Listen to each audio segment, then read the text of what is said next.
Oi gente, eu sou o Neto, esse aqui é o canal 1000 Páginas e é muito bom quando o hype se prova acertado.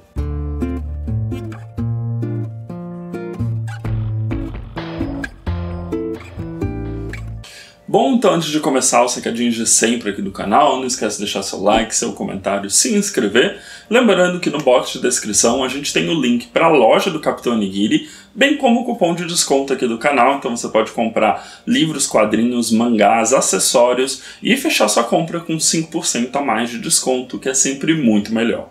E hoje a gente vai falar de Mestre dos Djinns, que é um livro da editora Suma, lançado agora em agosto de 2023, que eu estava louco para ler. E eu recebi, então, agradecimento à editora Suma pelo envio.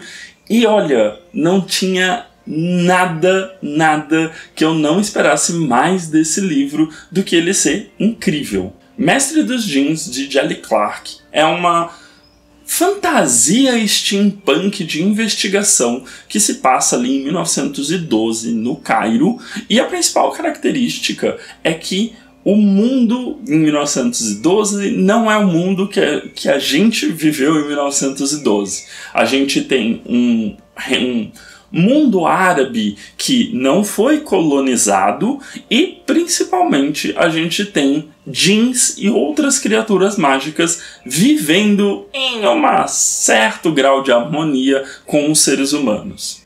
Isso aconteceu porque Al-Jarriz, acho que a gente está em 1912 no livro, então uns 70 anos atrás, ele quebrou as barreiras entre o mundo mágico e o mundo normal, meio que mesclando as duas, e os djinns vieram para a nossa realidade.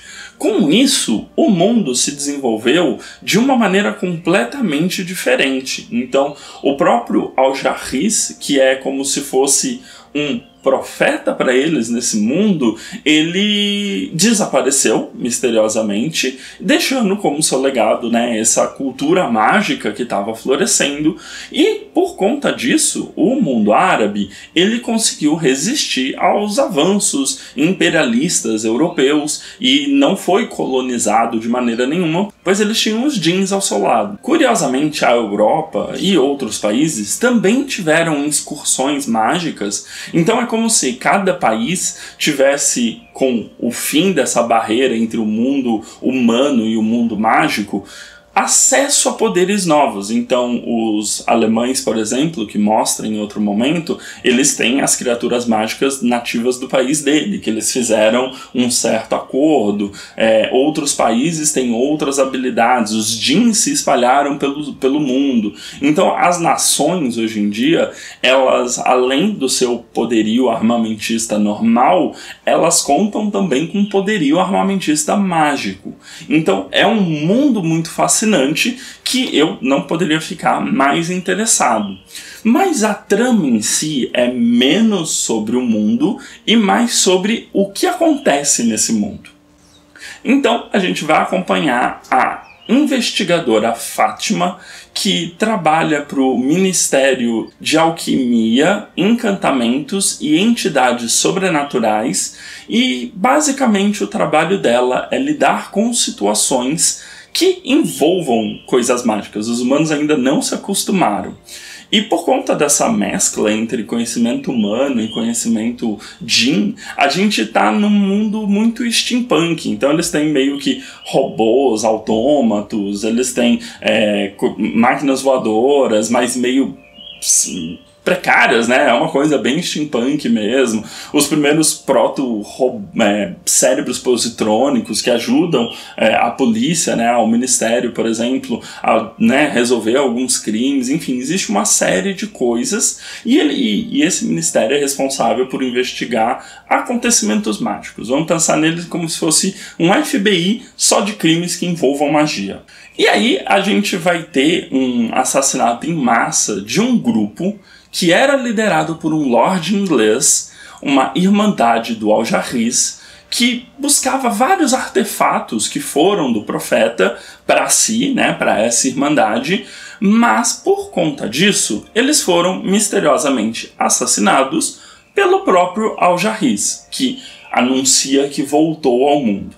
E nesse livro a gente pode esperar a acho que os principais clichês ou os tropes básicos de uma investigação criminal. O criminoso estava ali na cara do investigador aquele tempo inteiro. A gente tem a trama de investigação resvala em pequenos mistérios que precisam ser solucionados para revelar aquele mistério maior. Quem é esse impostor? A Fátima, logo no início, já ganha uma assistente que ela não desejava, que é a Rádia, e as duas mulheres têm um conflito, um início meio tumultuado, e a questão de a Fátima ser a única agente feminina do Cairo e a Rádia querer trabalhar com ela exatamente por conta disso. Então são alguns tropes um pouco mais comuns. Porém, ao estar num mundo de fantasia e numa utilização bastante única desse universo, né, a gente vai ter falado das Mil e Uma Noites, a gente vai ver bastante sobre os diversos tipos de djinns, a gente vai ter falar de outros povos com outras mitologias que também se provaram verdadeiras. Isso dá um sabor diferente para essa história, e ela usa os elementos clichê para mover a roda da história, mas os elementos que estão presentes, né, a mudança de perspectiva desses elementos, tornam a história extremamente cativante. A gente tem também uma das melhores personagens, que é a Siti, que é uma mulher misteriosa com quem a Fátima tem um envolvimento, que ajudou ela na resolução de um crime no passado, e elas têm aquela coisa meio o investigador, no caso a investigadora, que é a Fátima, e a figura da mulher fatal, né, a femme fatale, que surge em momentos apropriados, tem sempre uma carta na manga, é misteriosa, então você não sabe exatamente para quem ela está trabalhando, é para si própria, não é para si própria. E o mais interessante, ela é devota dos deuses antigos do Nilo. Então a gente tem as questões de como os humanos passaram a ter contato com a magia e reconhecer que, às vezes, alguma religião do passado também era magia, e começar a correr atrás disso. Então a gente tem esse movimento de um retorno às religiões mais tradicionais de cada lugar, e, no caso do Cairo, ao retorno das divindades. Então a gente tem a Bastet, o Sobek, Thoth e os diversos deuses do panteão egípcio, quase como se fosse tá logo ali virando a esquina. Você não sabe se é real, se não é real, se é só um truque de magia. Tá ali, no limiar, o que também é muito interessante. Eu acho que é um livro perfeito para quem gosta de fantasia e quer fugir um pouco daquela fantasia mais europeia e americanizada que a gente tem contato. É um cenário hoje em dia melhor do que a gente tinha uns anos atrás. A gente tem tido mais fantasias de outros locais do mundo do que apenas fantasias com temática europeia. Então ele pega bastante nesse sentido, e é um excelente livro de investigação. Ele promete e entrega todos os pontos de um bom livro de investigação. Eu acredito, inclusive, que quem gostou bastante de O Último Sorriso na Cidade Partida, do Luke Arnold, por exemplo, que tem vídeo aqui no canal e eu sou fascinado, vai gostar muito desse livro, porque as estruturas são muito similares. São dois autores diferentes que pegaram a estrutura clássica do detetivesca e trabalharam com elementos mágicos. O Luke Arnold trabalhou com o fim da magia, né, um mundo que está perdendo a magia e está morrendo, e o Jelly Clark, ele trabalhou com uma magia que está florescendo. O Cairo, ele está florescendo, ele está virando um dos principais países no circuito mundial, porque ele abraçou a magia muito rápido. Ele tem djinns trabalhando no governo, os djinns convivem com a sociedade, então tem esse fator que é maravilhoso. Então se você gosta de um, muito provavelmente você vai gostar desse. Eu gosto também como o autor ele soube dar um tom crítico para a narrativa e para a voz dos personagens, sem soar chato, ou melhor, sem soar quase como se fosse uma lacrada do Twitter vindo da boca dos personagens. Ele conseguiu trabalhar questões como a sororidade entre a Fátima, a Rádia e a Siti. Ele soube trabalhar essa questão da colonização europeia que ocorreu com os países da África de uma maneira muito interessante, o modo como esses países se encontram. Inclusive, uma das minhas passagens favoritas é quando a gente tem uma cúpula mundial ocorrendo no Cairo, são diversos países da Europa lá discutindo, porque a gente está quase no início da Primeira Guerra Mundial, e como seria uma Primeira Guerra Mundial com elementos mágicos, como a gente faria para evitar isso. E aí os representantes desses países, eles apontam coisas do modo como esses países floresceram no início de 1900, na nossa vida real ali, dentro dessa história, e como essa história seria muito diferente se o continente africano não tivesse a magia. Então eu gosto muito, porque tem sempre um tom crítico, um apontamento crítico. A Fátima é uma personagem muito tridimensional, porque ela sabe as suas limitações que lhe são impostas por gênero, por ser uma pessoa egípcia e não europeia naquela conferência, pela função no governo que ela tem. Então ela conhece suas limitações e faz apontamentos por essas limitações, mas isso não se encerra nela.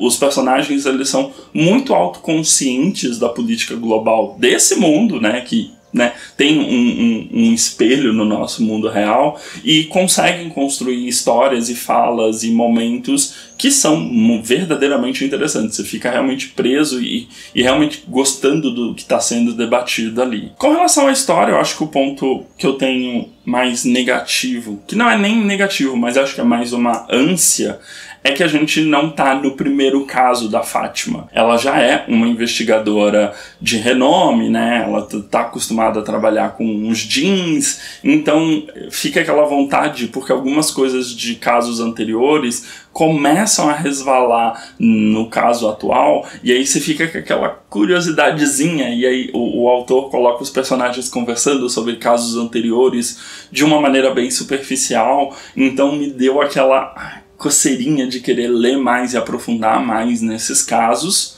E aí eu acho que um ponto negativo que mais me incomodou nessa edição foi a falta de um glossário. A editora Suma, e eu acredito que seja no geral, esse livro, as palavras que são em árabe, eles mantêm em árabe, sejam saudações, os alimentos, expressões, algumas coisas do cotidiano, eles mantêm a escrita em árabe, que particularmente eu gosto bastante, porque dá uma certa veracidade para aquela situação e para aquele diálogo. Porém, eu senti muita falta de ter um glossário.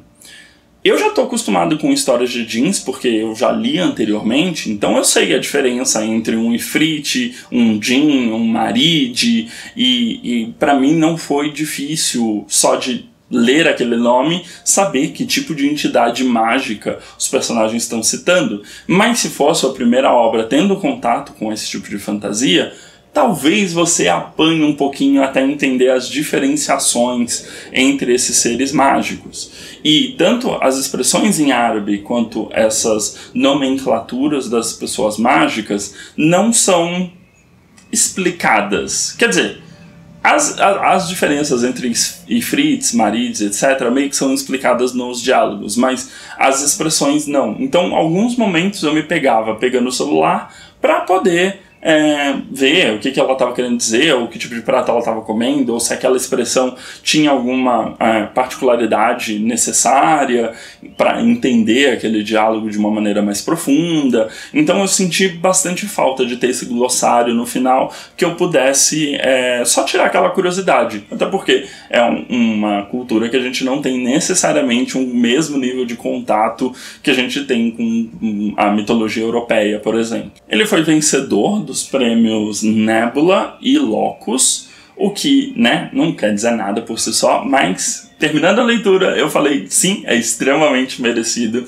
porque é uma das melhores leituras que eu fiz esse ano. Ela é engajante, ela é divertida, ela pontua algumas coisas muito bem e ela me levou para um mundo muito fácil e me fez ficar naquele mundo enquanto eu lia de uma maneira muito fácil também. Então, para finalizar algumas informações do livro, ele tem a tradução da Solane Chiouro, ele tem 352 páginas, saiu agora em agosto de 2023 e está saindo pelo preço de R$ 84,90 nos principais sites, mas aí tem promoção e etc, mas o preço de capa de R$ 84,90. E é isso, Mestre dos Jeans entregou exatamente tudo o que eu esperava. Pela primeira vez eu fiquei com um hype num livro e fui atendido nesse hype, então eu recomendo demais. E eu acho um excelente livro para quem tá com aquela ressaca literária, sabe? Tipo, ele é gostoso, ele sabe brincar com os elementos, ele é uma fantasia prazerosa, e quando você vê, você já leu 200 páginas e já tá na reta final do mistério, então vale muito a pena. Mas é isso. Então eu vou ficando por aqui, não esquece de dar uma olhada nos vídeos recomendados que fica do meu lado direito e se inscrever na bolinha do meu lado esquerdo para continuar me acompanhando aqui no canal. A gente se vê no próximo vídeo, um grande beijo e tchau, tchau.